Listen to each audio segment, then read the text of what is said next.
Of the day. IBC के बारे में क्या क्या आप जानते हैं, क्या समझते हैं, थोड़ा सा शेयर करें। Whoever knows about IBC, whoever knows what this law is, insolvency in bankruptcy code क्या करती है, कौन से इंस्टीट्यूशंस होते हैं इसके अंदर, कैसे चलता है ये एक्ट, कैसे चलता है, क्या करता है ये एक्ट। ऑफ कोर्स आप सब लोगों को पता होगा कि रजिस्टर्ड वैल्यूअर्स के लिए एज एन अपॉर्चुनिटी ऑल्सो ये बहुत बड़ी अपॉर्चुनिटी रहती है काम करने के लिए। Anyone who will like to contribute? कोई भी कंपनी एनसीएलटी में जाकर कह सकती है यदि वो फाइनेंशियली बैंकरप्ट है, और प्रूव करने के लिए कि मैं फाइनेंशियली बैंकरप्ट हूँ और मैं एनसीएलटी में आ गया हूँ।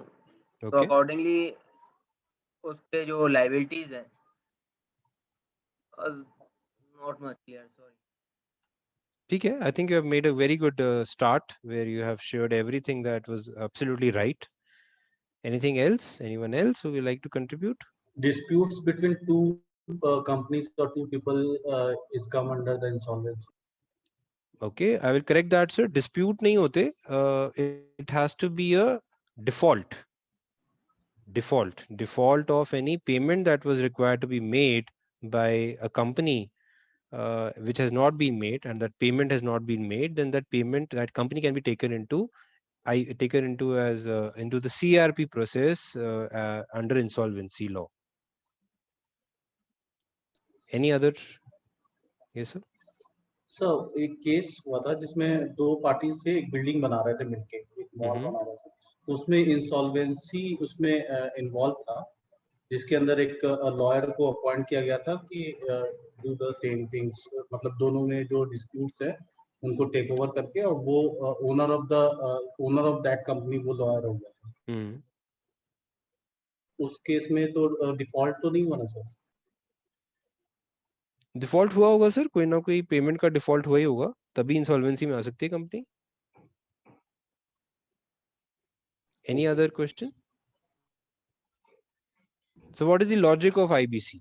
What does the IBC allow as an economy, as a, मतलब IBC अच्छा लॉ है या खराब लॉ है? IBC अच्छी चीज करता है, खराब चीज करता है? बेटर है एक जो उसकी लायबिलिटीज को क्लियर करवा सकते हैं प्रोपोर्शनेटली बेसिस पर।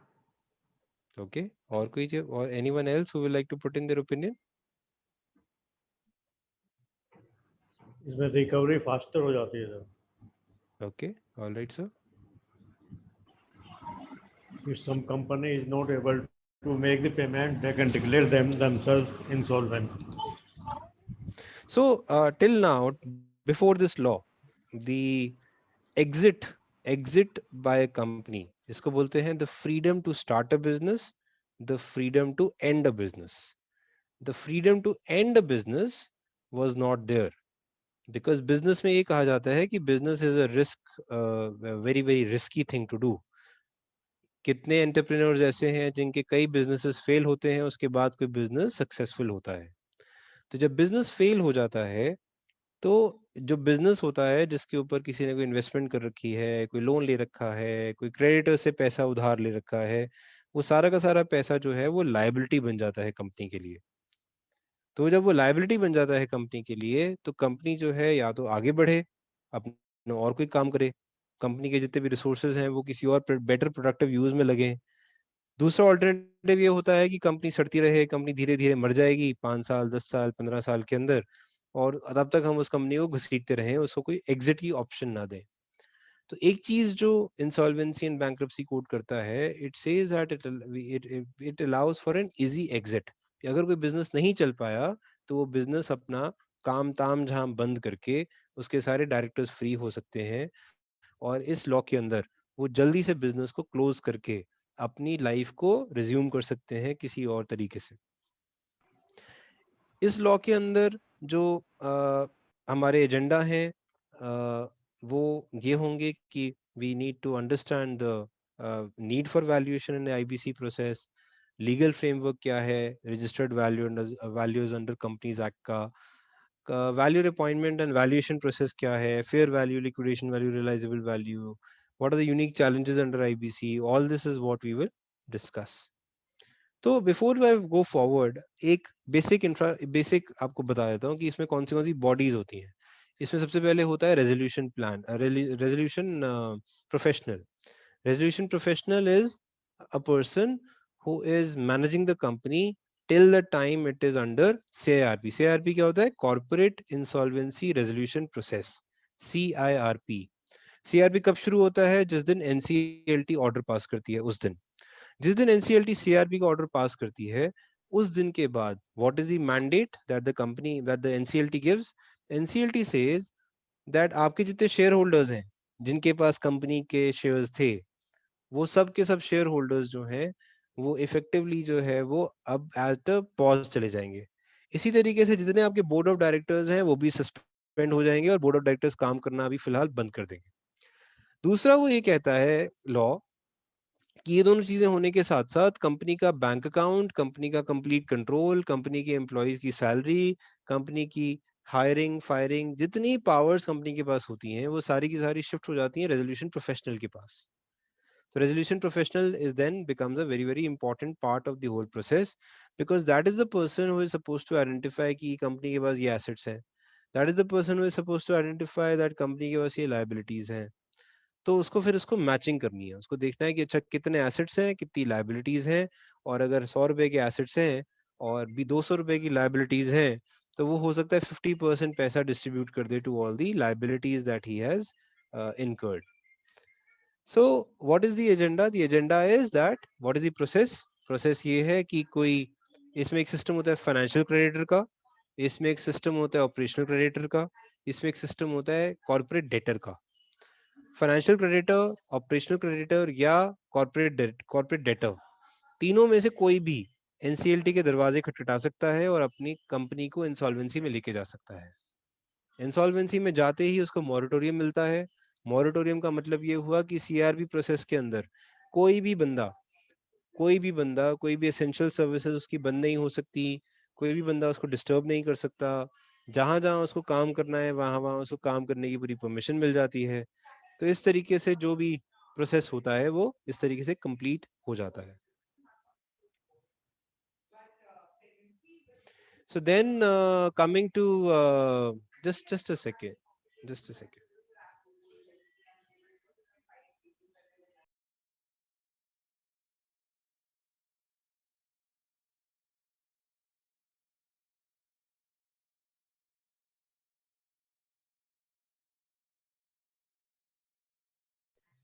Yeah, I'm sorry for that disturbance. So the legal framework is very clear. Section 247 of the Companies Act was put into force in October 2017. And today we are way ahead of that time. The transition arrangement also ended on 31st January 2019. I've not updated this number. This update was done by me in 10th April. That was when we had about 3,035 valuers and we have about 20 registered valuer entities. Then IBBI, of course, was tasked with the preparation of for the framework of the regulation of valuers, and they have come out with a report, and they have now given us a detailed committee of experts report along with the draft valuer bill, which is what the government is considering to be passed. What is the valuer appointment process in an IBC case? In an IBC matter, the RFQ, request for quotation, is issued by the resolution professional or the liquidator. The company financial details are often made available, locations are made available. Normally the feedback is given whether the company has any going concern or not. Description, list of plant and machinery is given, conflict of interest is given. Issue of appointment letter, engagement letter is then happens, then disclosure, conflict of interest is the next process. Request for information is then given by the valuer to the RP. Site visit inspection is done by the valuer. Draft valuer bill is valuation report is given, then final valuation report is given. Under the CRP process, we need to understand regulation 27 of the CRP regulations, which talk about how the registered valuers are required to be appointed.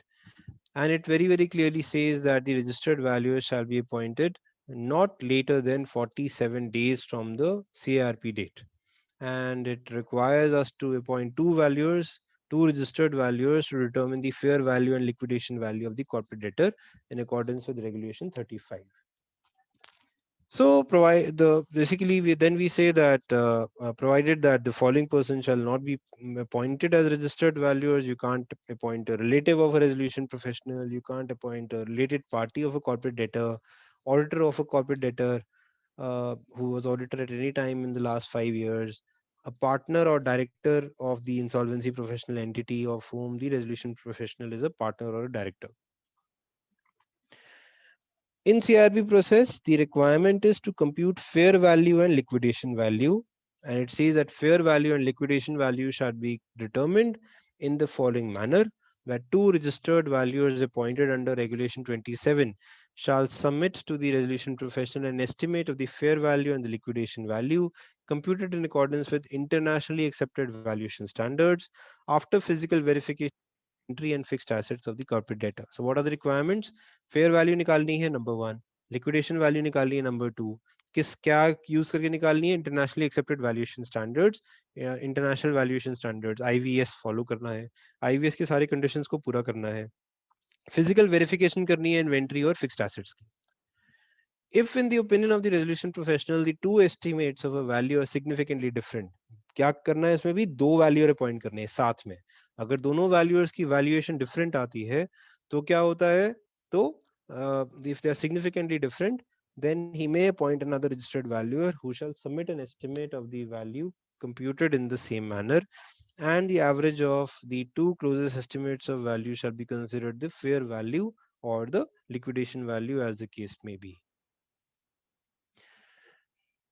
After the receipt of resolution plans, ये valuation report खोली कब जाती है? Resolution plan मिलने के बाद. जब resolution plan आ जाते हैं उसके बाद वैल्यूएशन रिपोर्ट को पब्लिक को खोला जाता है. किस किस से शेयर किया जाता है? कि fair value and liquidation value एक एक मेंबर को बताई जाती है कमेटी की, और इलेक्ट्रिक फॉर्म में दे दी जाती है after receiving their undertaking that the member to the effect that such member shall maintain confidentiality. The resolution professional and registered valuers shall maintain confidentiality of the fair value and liquidation value. Fair value का मतलब क्या है? Fair value का मतलब ये है कि estimated realizable value of the assets of the corporate debtor if they were to be exchanged on the insolvency commencement date. तो इसमें valuation date जो होती है IBC के केस में, that is the CIRP date, that is the date on which insolvency commenced. And the fair value has to be between a willing buyer and a willing seller in an arm's length transaction after proper marketing and where the parties had acted knowledgeably, prudently and without compulsion. तो इस तरीके की value जो fair value होनी चाहिए ताकि ये सारी की सारी कंडीशंस पूरी हो पाए आपकी. जब लिक्विडेशन वैल्यू की बात करते हैं तो liquidation value means the estimated realisable value of the assets of the corporate debtor if the corporate debtor were to be liquidated on the insolvency commencement date. तो लिक्विडेशन वैल्यू इस तरीके से निकलती है. Appointment of valuer under liquidation process, where the valuation has been conducted under Regulation 35 of the Insolvency and Commencement of the IBBI Insolvency Resolution Process for Corporate Persons Regulation, Regulation 2016, और the fast track process as the case may be. तो liquidation में क्या करना पड़ता है? तो सबसे पहले केस जाता है कॉर्पोरेट इंसॉल्वेंसी रेजोल्यूशन प्रोसेस के अंदर. अगर उसका रेजोल्यूशन हो जाता है तो वापस आ जाती है, कंपनी जिंदा हो जाती है. अगर उसका रेजोल्यूशन नहीं हो पाया तो लिक्विडेशन में चली जाती है. जब वो लिक्विडेशन में जाती है तो लिक्विडेशन के अंदर भी एक रिक्वायरमेंट है कि अगर आपकी पहले लिक्विडेशन से पहले वैल्यूएशन नहीं हुई है तो आपको वैल्यूएशन करवानी चाहिए. दूसरी रिक्वायरमेंट ये है कि अगर आपने पहले वैल्यूएशन करवाई भी है तो आप वैल्यूएशन दोबारा करवा सकते हो अगर आपको लगता है कि तब से और अब में कोई चेंज हुआ है, तब से और अब में कोई सर्कमस्टेंशियल चेंज है.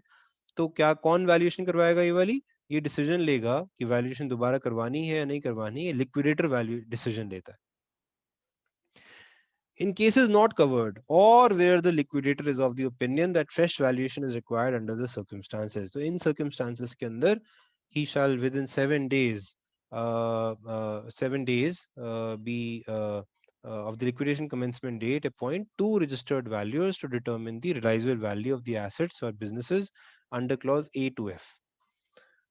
बाकी वही है, सेम क्लॉज. रिलेटिव नहीं हो सकता, रिलेटेड पार्टी नहीं हो सकती, ये सारी बातें हम ऑलरेडी डिस्कस कर चुके हैं. क्या करना है रजिस्टर्ड वैल्यूअर को? रजिस्टर्ड वैल्यूअर को अंडर सब रेगुलेशन 2 इंडिपेंडेंटली काम करना है और लिक्विडेटर को estimates of realisable value of the assets of the business देने हैं after physical verification of the asset. और इसमें भी 2 वैल्यूअर अपॉइंट होंगे और उनकी एवरेज निकलेगी, एवरेज के बेसिस पे ऑक्शन प्राइस के लिए रिजर्व प्राइस फिक्स होगा ऑक्शन के लिए।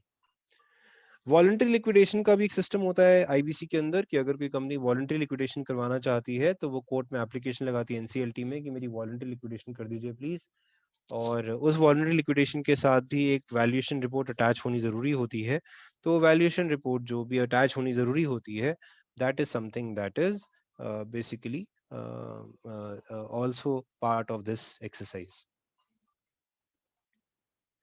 Valuation for individual bankruptcy जहाँ पे individuals who have given corporate guarantees or who have given guarantees for corporate debtors, they are basically people who can be taken into insolvency, taken into individual bankruptcy, and there the valuation of the assets can be done after the physical verification of the assets of the bankrupt once the bankruptcy trustee authorizes such a check.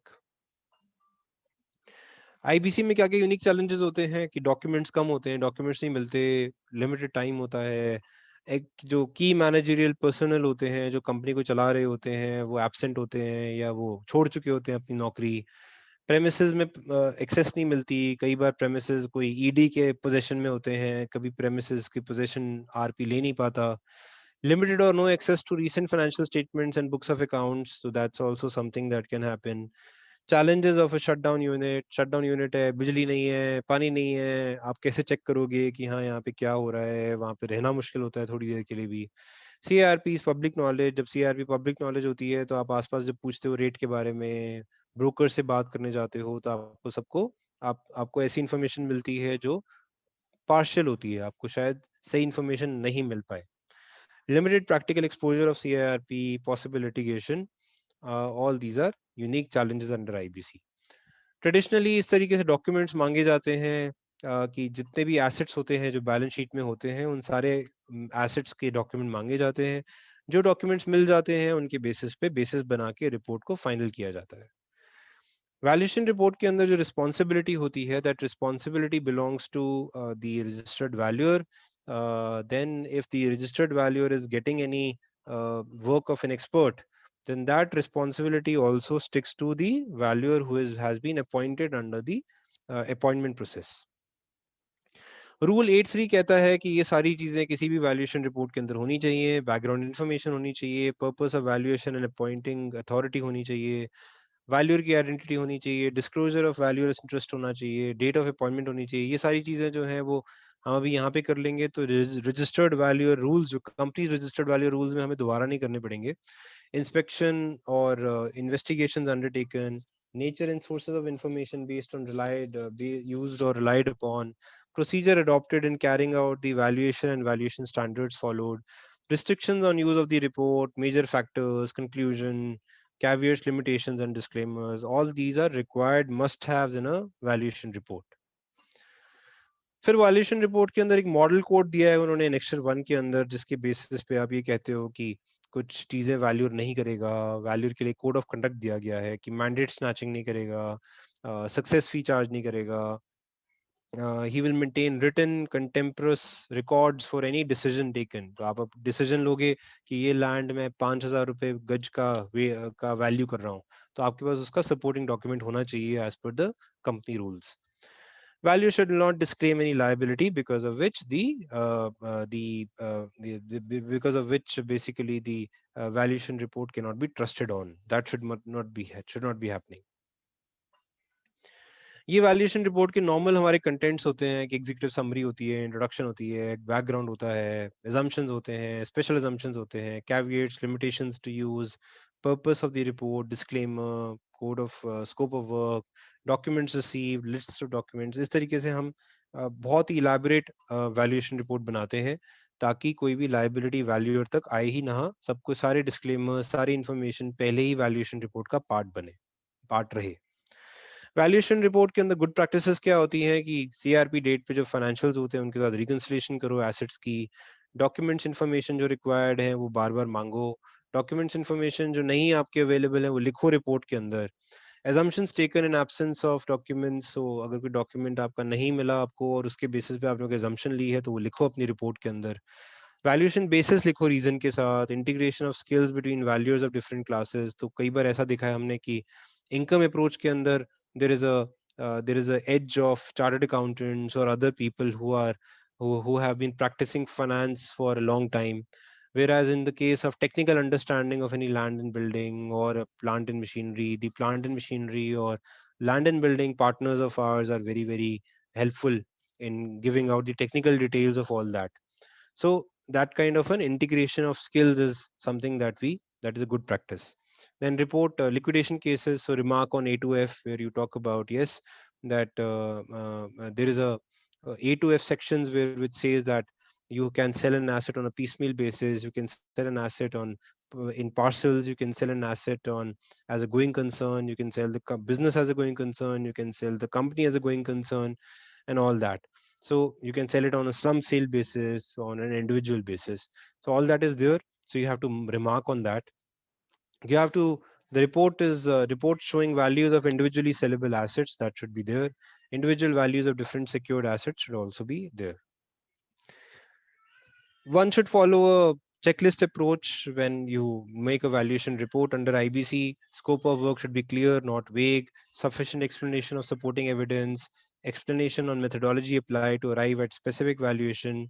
No errors in numerical calculations and mismatch in logical sequencing. No inconsistencies and contradictions in various parts of the same report. Assumptions are clearly articulated. Important sources for verification of land ownership to be provided. Name of appointing authority to be mentioned. References to the important dates. Mention of caveats, limitations, and disclaimers. All this is a checklist that you can go through and you can try and make sure that yes, all this is made part of the valuation report. Valuation standards are very, very important to be followed. Scope of work, IVS 101. As I said that when we read the section, we said internationally accepted valuation standards need to be followed. In that case, we mean IVS, International Valuation Standards. IVS 101, 102, 104, 105 are all standards which are generic, which are applicable to everyone. There are specific asset-based standards like for businesses, for running businesses, going concerns, IVS 200 is important. For land and building assets, 400 and 410 is important. For plant and machinery, 300 is important. For securities of financial assets, 210, 220, and 500 are very important. So they should always mention, you should always mention, and you should always take cognizance that all the valuation standards are followed. You can use modern technology when you're doing IBC related work. You can look at site video, you can look at group company sites, you can look at Google search, you can do search on social media, you can try and use Google Earth technology. Wayback Machine is something that is very important. GST search taxpayer tool is very important so that you understand that till what date has the GST been paid. MCR or ROC search is again something that is important, and that is something that you might want to do. Any questions on IBC related IBC matters? Any questions on this? Yes, sir. What is liquidation cases? So IBC has a process. What happens is that once the corporate insolvency resolution process is over and there is no resolution plan, then the company has to go into liquidation. And when the company goes into liquidation, then a liquidator is appointed. The liquidator is also the resolution professional only. He can be a different resolution professional, but it is a privatized operation. And then that liquidator tries and sells the assets that are available with the CD, with the corporate debtor. Sir company का अगर loan 100 rupees है और bankruptcy के बाद उसको recover 50 rupees का मिला है, देन सारे जो लोन पे है उनको 50 रुपीज ही मिल रहा है, बाकी जो 50% उनको नहीं मिल रहा है, तो उसके लिए बाद में कोई प्रोविजन है कि उनको उतना ही लेकर सेटल करना पड़ेगा? सर दोबारा बताइए, 50% मतलब? मतलब कंपनी का जो लोन है, लोन अमाउंट है कंपनी के ऊपर, वो 100 रुपीज का है समझिए, तो कंपनी बैंकरप्ट आप कह रहे हो कि कंपनी बैंकरप्ट हो गया, कंपनी का 100 रुपए का लोन है और कंपनी के पास 50 रुपीज के एसेट है। हाँ, तो इस केस के अंदर आप ये पूछ रहे हैं कि बाकी के लोन का क्या होगा? हाँ सर। तो क्या हो सकता है, मतलब आज कंपनी लॉस कर चुकी है, कंपनी के पास 100 रुपए की लाइबिलिटी है, 50 रुपए के एसेट है, तो क्या होना चाहिए? तो वही 50 सबको मिलेगा और बाकी बाकी का कोई प्रोसीडिंग नहीं है उसके लिए। बाकी का सेटलमेंट प्रोसीडिंग यही है सर कि अगर कोई फ्रॉड है, अगर कोई डाइवर्जन है फंड्स की कंपनी से, तो उसके लिए है लॉ, आईबीसी के अंदर प्रोविजंस हैं कि प्रमोटर से वो पैसा वापस लिया जाएगा। Although they are still in teething stages, उनको टाइम लगेगा थोड़ा सा मैच्योर होने में। There are some provisions like that, but it's like, आपने संक कॉस्ट का कंसेप्ट पढ़ा होगा कहीं ना कहीं, संक कॉस्ट, हाँ हाँ, राइट? सो संकिंग कॉस्ट। संक इन्वेस्टमेंट, संक कॉस्ट। तो आप ये मान के चलें कि अगर एक 50 रुपए का एसेट रह गया है किसी कंपनी के पास जो 100 रुपए की लाइबिलिटी लेके रखती है, तो अगर उस कंपनी को फंक्शनल छोड़ देंगे, इंडस्ट्री के अंदर छोड़ देंगे उसको कि करो भी काम तुम, तो वो क्या करेगी? वो टोपी घुमाएगी, वो किसी से लेगी 10 रुपए हायर ब्याज पे, और फिर वो कोई और लोन वापस देगी क्योंकि उसको प्रेशर आ रहा होगा कहीं से। तो इस तरीके से वो मार्केट में गंद मचाएगी। उसको टर्नओवर दिखानी होगी अपनी बैलेंस शीट के अंदर, तो वो किसी भी रेट पे कॉन्ट्रैक्ट पकड़ेगी चाहे लॉस हो रहा हो। ओके। तो ये सब तो नहीं अलाउ होना चाहिए ना। अगर कोई कंपनी जो है उसका बिजनेस मॉडल ठीक नहीं है, उसका बिजनेस मॉडल प्रॉफिटेबल नहीं है, तो उसको बंद हो जाना चाहिए। ये लॉजिक है इसके पीछे। Any other questions?